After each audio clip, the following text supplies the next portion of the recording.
Hello, welcome to the Sideboard here at the StarCityGames.com Milwaukee Open, sponsored by Ultimate Guard. I'm Nick Miller alongside our Players Champion, Jim Davis. How you doing, sir? How's it going, bud? Always good to see you here. Grinding out. You got yourself a nice new jersey. We got some new digs here. We got it's pretty nice, right? TeamMetagamegurus.com launched this weekend. That is true. We're super excited. You're here with everybody. You got jerseys. You got sweet decks to talk about. So we're going to start off with Eldrazi Taxes, which is a deck that you've been playing for a little bit.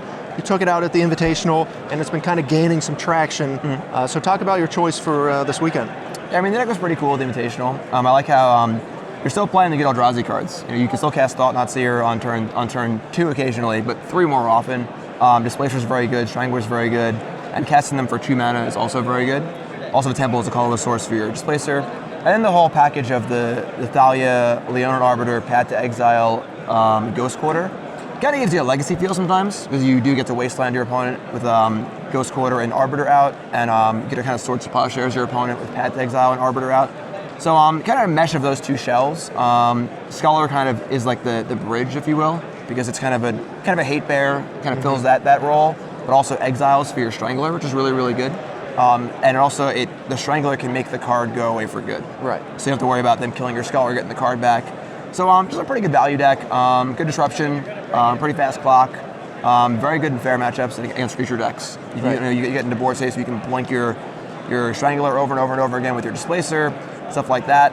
But also has the 4 Thought Knots and 4 Scholars against kind of the control decks and combo decks too. So we've seen these like white-based hate bear decks. We've seen white-green, white-black. This is kind of a mix between that style of deck and then utilizing the power of Eldrazi. Now, Eye of Ugin got banned, but Eldrazi Temple is here to stay. That is true. So you get to capitalize that card along with the Displacer and the Wasteland Strangler, which just seems really good right now. Yes.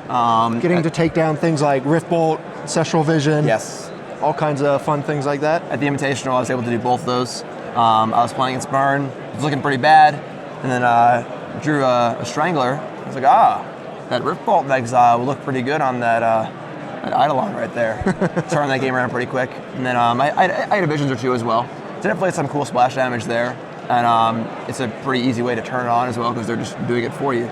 So pretty sweet. All right. So we've got this style of white hate deck. You've got Aether Vial, so you can cheat on the mana, as well as Relic of Progenitus, kind of as your utility cards. Keep the Wasteland Strangler filled, and then go from there, as well as it cantrips later on.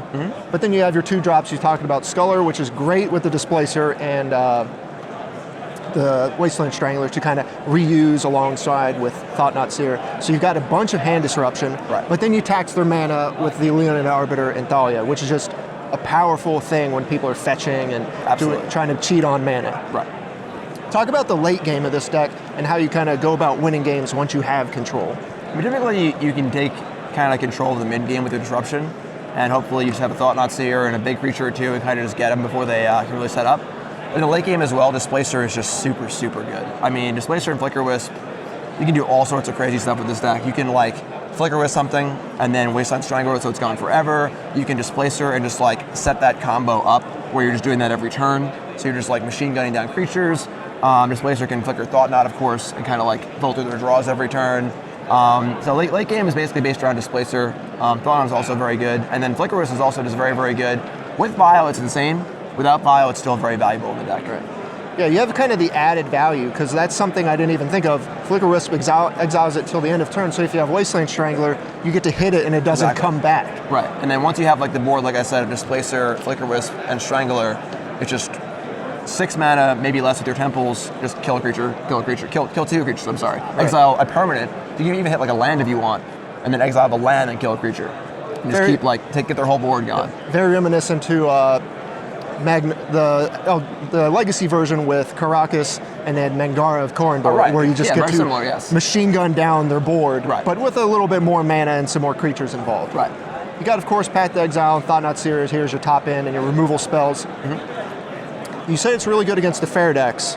What's it not good against? I mean, decks that can go kind of bigger than you are a little scary. The company decks, kind of weird. Honestly, the matchups seem kind of weird because your deck, it's really good sometimes. Obviously, if you draw Arbiter against a Court of Calling deck, that's very, very good. But if you draw kind of your kind of Displacery, Stranglerly half of your deck, they can just combo you pretty quick maybe. Smart. I mean, like, it's hard to say what the deck's very good or bad against. I mean, Burn seems a little iffy, as does Affinity. Like, they're really, really fast, aggressive decks in game 1 at least. But you have very, very good sideboard cards to shore those matchups up. So I don't really know if there's like a solid, like, bad or good. I think that Burn and Affinity are probably the bad matchups in game 1 at least. Okay. Well, your sideboard does bring you a lot of help. As you mentioned, Timely Reinforcement's one of the best cards against Burn, yes. as well as Burrington Forward Tins are here. Just, you have enough ways to gain life, and then you can push through after that. Definitely. Stony Silence, we've seen this time and time again, because white just gives you the best sideboard cards. Absolutely. But then you have some other good stuff here. You have Rest in Peace for the graveyard strategies, but black enables you to have Thoughtseize against combo, and then Zealous Persecution. Take us through where that's really good. Seems like Infect, Affinity, stuff like that. Yeah, Persecution's great. Honestly, in your bad matchups, that's like a Affinity, Infect. Also, like, I played against an Elf deck at the Invitational, and like, I ended up losing the match, but like, I would never have had a shot without Zealous Persecution. You know, so like against decks like that, it's a super powerful card for 2 mana. And then Thoughtseize is obviously right against the combo decks. And then, yeah, I mean, Rest in Peace also, it's cool because a lot of decks, they use their own graveyard. So even though a card like Rest in Peace is so backbreaking against many decks, they can't play it because it hurts them as well. And it's cool to have a deck here with almost 0 graveyard interactions at all. There actually are 0 now. Yeah, so you can play your Relic and your Rest in Peace and get full value out of it. And also, Rest in Peace exiles the cards permanently. So with Strangler, you just have infinite food. You actually put it in their graveyard, then it just goes back to exile. Right. So that's pretty cool as well.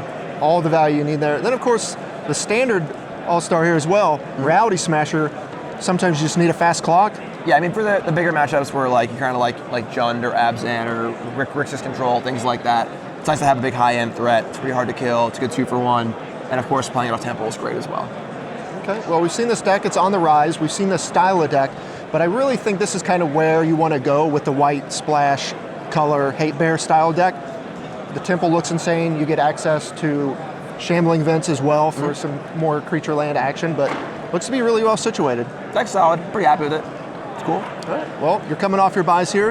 About to see how well the Players Championship can do. The Players Champion can do here in Milwaukee. Jim, thanks for joining me here in the Sideboard. Thanks for having me. Stay tuned to StarCityGames.com all week long for the action here in Milwaukee.